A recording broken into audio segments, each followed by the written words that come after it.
especially since, seeing that everybody in his team is on steroids, which including him. He never For the performance-enhancing drugs that are being used by fighters that fought in his gym. Specifically, off the top of my head, you have Canelo Álvarez. Canelo Álvarez had popped for Man, I don't know if he's clenbuterol. cheating. What do you mean? I feel like Canelo juicing. Boxing insiders are sounding the alarm on Canelo Álvarez ahead of his clash with Terence Crawford, raising serious concerns about possible steroid use. Critics point to Canelo's sudden muscle growth and his history of failed PED tests as red flags. David Benavidez has also stepped into the conversation, questioning Canelo's confidence and pointing out his continued avoidance of a showdown with him. Benavidez didn't hold back, accusing Canelo's entire team of being dirty, highlighting that 5 members have tested positive for banned substances. With these accusations swirling, the integrity of Canelo's camp is under intense scrutiny as fight night approaches. Fights of all time, in my opinion. So I feel like I'm 100% confident in myself. If Canelo was 100% confident in himself, I don't know why he wouldn't fight me, especially since, seeing that everybody in his team is on steroids, which including him. He never got off. You think he's on steroids? Of course. How does 5? You saw De La Hoya? How do 5 people out of your camp get tested positive for steroids? Right. I mean, no, all those fucking dudes in that camp are dirty. Yeah, I seen Eddy Reynoso on my fight, so we made a joke. He said like he came to watch me the fight and shit. And then they're like, "Oh, you think he's?" In my head, I'm like, "What do you think Eddy Reynoso's thinking about?" He's, "Are we gonna fight David Benavidez after seeing this fight?" In his head, Eddy Reynoso was like, "Fuck no, we not fighting him." Yeah, of course. Honestly, I don't blame Canelo. It's fucked up because there's a lot of money.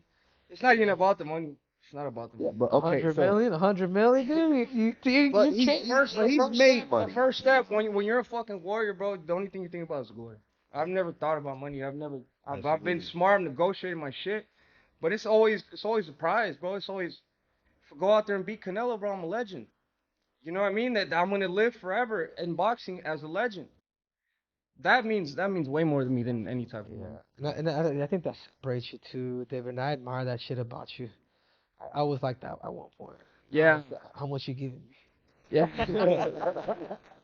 and not to just bypass him. Shout out to Morel as well. Yeah, shout out to Eddy Reynoso's gym is facing intense scrutiny amid growing accusations that he may be supplying performance-enhancing substances to fighters under his guidance. At the center of the storm is Canelo Álvarez, who has trained with Reynoso for years and already has 2 past steroid allegations hanging over his name. Critics are now raising serious concerns, pointing to a pattern. Multiple fighters from Reynoso's camp have tested positive for banned substances. As Canelo continues to bulk up at an unusually fast rate ahead of his fight with Terence Crawford, questions about the legitimacy of his training methods are growing louder. And the accusations are that people, or at least the implications are, that he is the one that is providing performance-enhancing drugs or is in some way responsible for the performance-enhancing drugs that are being used by fighters that fought in his gym. Specifically, off the top of my head, you have Canelo Álvarez. Canelo Álvarez had popped for clenbuterol 2 times. For Fahim Satur, I'll say that he did it 2 times, even though I think it was for the same fight. But Canelo Álvarez popped dirty for clenbuterol 2 times.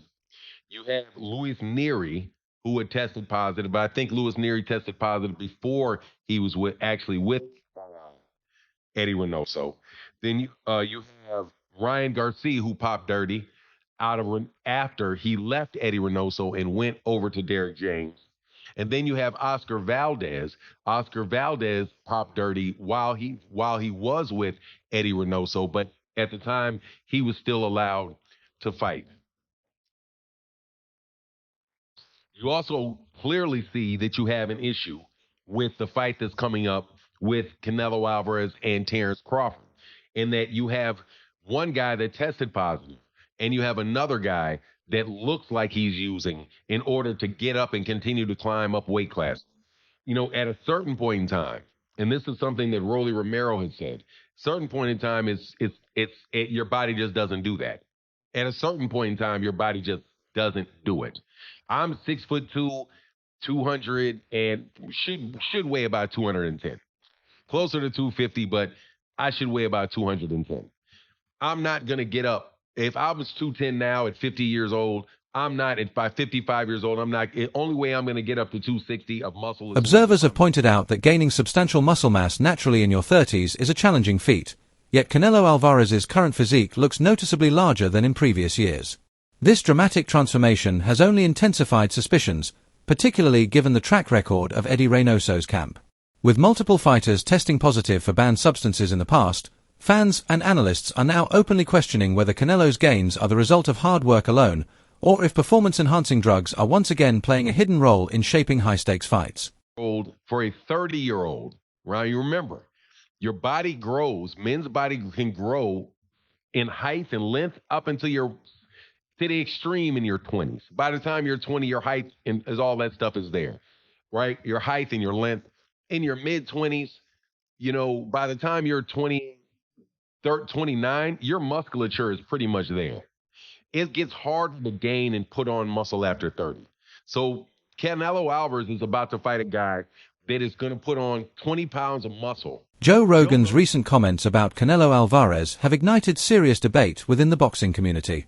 Known for his deep knowledge of physical performance and combat sports, Rogan questioned the rapid muscle gains Canelo has shown in his 30s, something he says defies natural biological limits.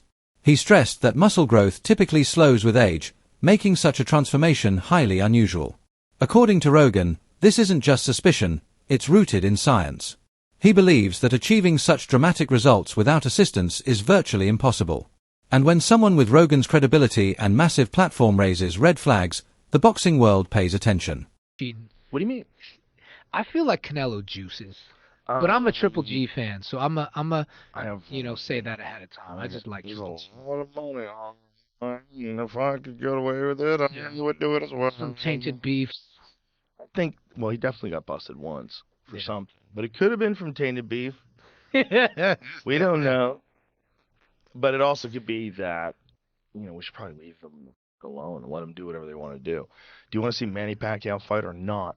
Right? I want to see him juiced up, fighting at 45 years of age, coming in with a full six-pack, lighting people on fire. As the Canelo versus Terence Crawford showdown approaches, chatter about potential steroid use is getting louder among fans and analysts.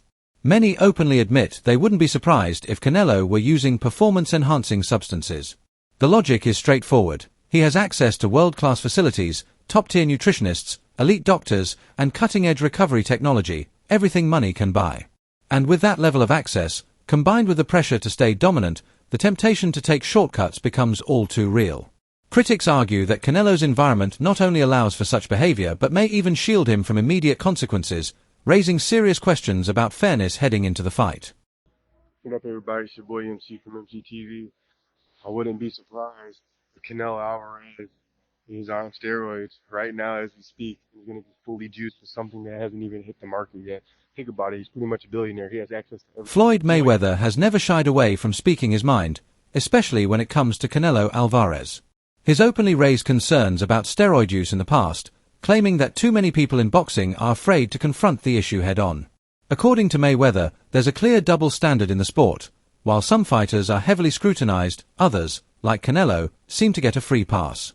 He argues that Canelo's status and marketability make promoters, networks, and even fans reluctant to ask tough questions. But Floyd isn't staying silent.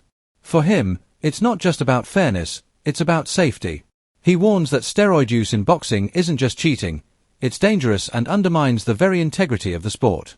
We talk Canelo. Steroid. Y'all don't talk about that. So we don't know. We really don't know all the fighters he beat. He could have been not clean in a lot of fights. In the build-up to Canelo versus Crawford, the steroid accusations haven't just come from analysts. Fans from both camps are locked in heated debates, throwing PED allegations back and forth. Crawford supporters are skeptical of Canelo's size and punching power, while Canelo's fans question Crawford's stamina and his physical transformation at a higher weight class. The tension has grown so intense that both fighters have agreed to undergo rigorous PED testing in the lead-up to the fight. But these tests aren't just to check boxes for the officials, they're a direct response to public pressure. The fact that both camps felt the need to publicly confirm their commitment to clean testing speaks volumes about the current lack of trust in boxing. Passionate fans now demand more than hype, they expect transparency. And with PED speculation casting a shadow over the fight, the teams had little choice but to act. For both Canelo and Crawford, proving they're clean has become part of the battle.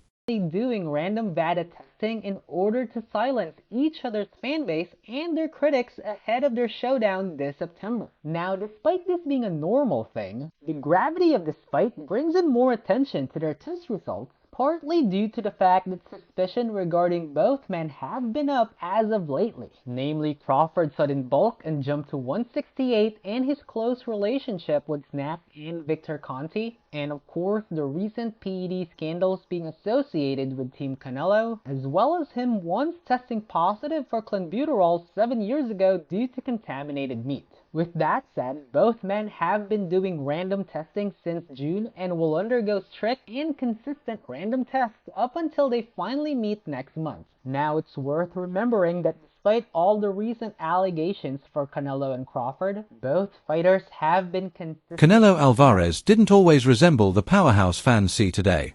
In the early stages of his career, he was smaller, faster, and moved like a natural welterweight. But over the years, his transformation has been striking. Now, not only is he facing larger opponents, he's bulldozing through them with raw strength. That evolution has sparked a wave of speculation about how he managed to bulk up so dramatically. Critics are questioning whether such physical development is truly natural, especially considering Canelo's age and the punishing demands of elite boxing. While some point to advanced training, nutrition, and discipline as the reasons behind his transformation, others remain skeptical, arguing that the leap in size and power raises more questions than answers. You gotta lean more towards Canelo, because like I said before, he been pitting big guys out and down, and Canelo not even really a 68 pounder. He probably really should be at 60 maybe, and he been hurting these guys.